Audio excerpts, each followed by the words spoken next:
Chers collègues, Monsieur le Président du Directoire de l'ESID, Monsieur le représentant de l'AMI, Mesdames et Messieurs les directeurs de l'ESID, chers professeurs, chers étudiants, je suis également heureux d'être parmi vous aujourd'hui dans ce forum ESID Entreprise.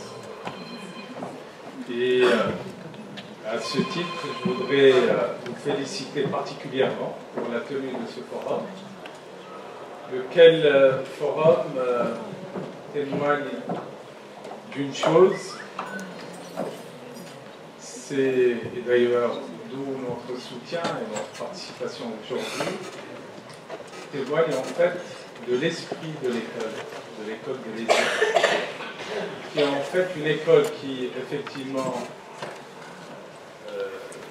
trouve son origine à travers une initiative publique, c'est-à-dire à travers l'État, mais dont la gestion est confiée au secteur privé. Le fait qu'un tel événement puisse se produire aujourd'hui, c'est qu'il consacre cet esprit dans lequel cette école existe, à savoir un rapprochement entre le secteur privé et le secteur public. Pourquoi un tel rapprochement? Pour une raison très simple. Lorsqu'on parle de l'intégration, ou d'une meilleure intégration des lauréats des écoles de formation, des grandes écoles, mais également l'université d'adéquation formation-emploi, si on est en train de parler de créer les conditions favorables pour une meilleure insertion professionnelle dans les meilleures conditions. Et justement, pour pouvoir créer ces conditions d'insertion dans les meilleures conditions, naturellement, le rapprochement vers le secteur d'activité, vers les entreprises est un élément essentiel qui leur permet de réussir à s'intégrer rapidement dans le marché du travail et de pouvoir réussir professionnellement, étant entendu que toutes les compétences sont des compétences qui sont appropriées à ce secteur et donnant toutes les chances, bien entendu, aux jeunes de pouvoir développer leur carrière professionnelle. Et par rapport à la thématique d'aujourd'hui qui nous réunit, qui est l'économie verte. Vous savez, l'économie verte, ou le développement durable, c'est une économie, lorsqu'on en parle, on parle automatiquement de viabilité écologique, on parle de rentabilité économique associée à cette viabilité écologique, on parle de haute valeur ajoutée, on parle des métiers de demain. Et le Maroc, naturellement, doit se préparer au métier de demain. Le Conseil économique et social avait fait une étude qui a fait l'objet d'un rapport il n'y a pas très longtemps, il y a 12 années, où il parlait d'un certain nombre de secteurs d'activité sur lesquels le focus a été mis par rapport à l'économie verte. En l'occurrence, l'énergie, le secteur de l'assainissement et gestion des déchets, l'efficacité énergétique. Et ces secteurs, naturellement, sont des secteurs qui connaissent un développement considérable, puisque les investissements anticipés d'ici à 2020, on parle de 200 milliards de dirhams. C'est pour dire quel est le potentiel de développement de ces secteurs, quelle est également l'ambition des politiques publiques en la matière, et naturellement, pour pouvoir réaliser ces investissements, pour pouvoir réaliser ces objectifs ambitieux, il faut naturellement de la mobilisation, mais également des compétences pour le faire. Et je vais prendre quelques exemples pour dire que cela est possible. l'exemple du secteur énergétique, et en l'occurrence les énergies renouvelables. Le Maroc s'est fixé comme objectif, à l'horizon 2020, d'avoir une capacité de production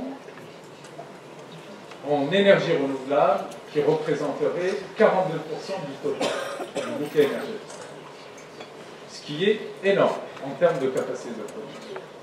Et nous le voyons à travers les énergies renouvelables, un programme de 1000 MW, qui est ambitieux, qui est en train de se réaliser, le programme solaire également, et on le voit à travers la station de Ouarzazate, qui va permettre au Maroc d'avoir la plus grande centrale solaire au niveau mondial.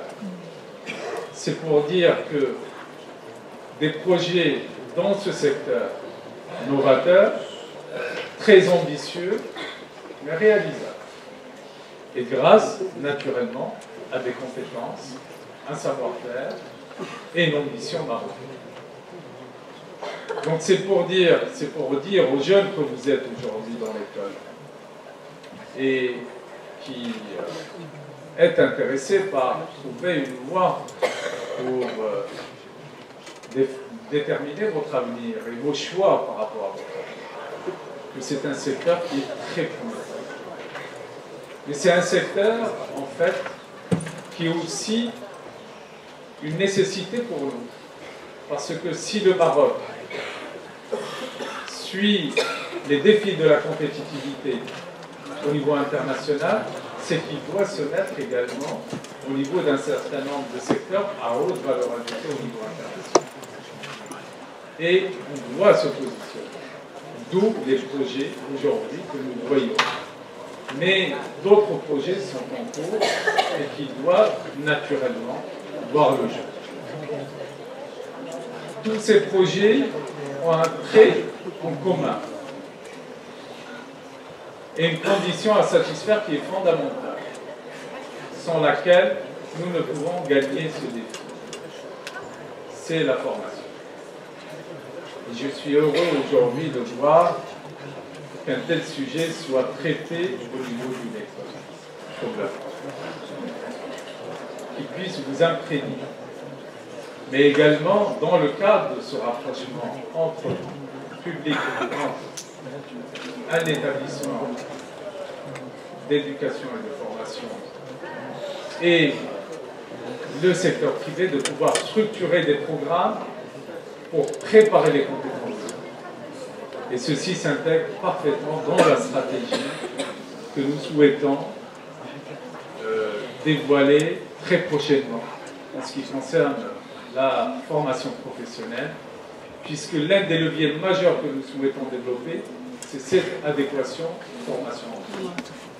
Pourquoi l'adéquation formation-emploi? Tout simplement parce qu'on souhaite accompagner l'entreprise marocaine pour qu'elle puisse se développer, mais on souhaite également que le jeune Marocain, la jeune Marocaine, puisse disposer de toutes les compétences pour qu'elle puisse réussir dans sa vie professionnelle et sa vie personnelle.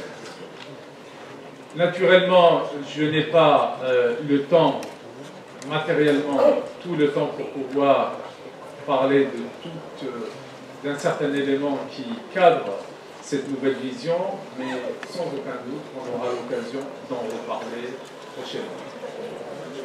Sachez que aujourd'hui, cette initiative, c'est une initiative qui est louable et que l'on soutient, et que naturellement, notre réussite et la réussite de l'école, c'est la vôtre, à travers vos choix, à travers vos persévérances, à travers aussi vos convictions, et à travers votre façon de voir l'avenir, un avenir qui soit positif, mais qui soit également un avenir prometteur.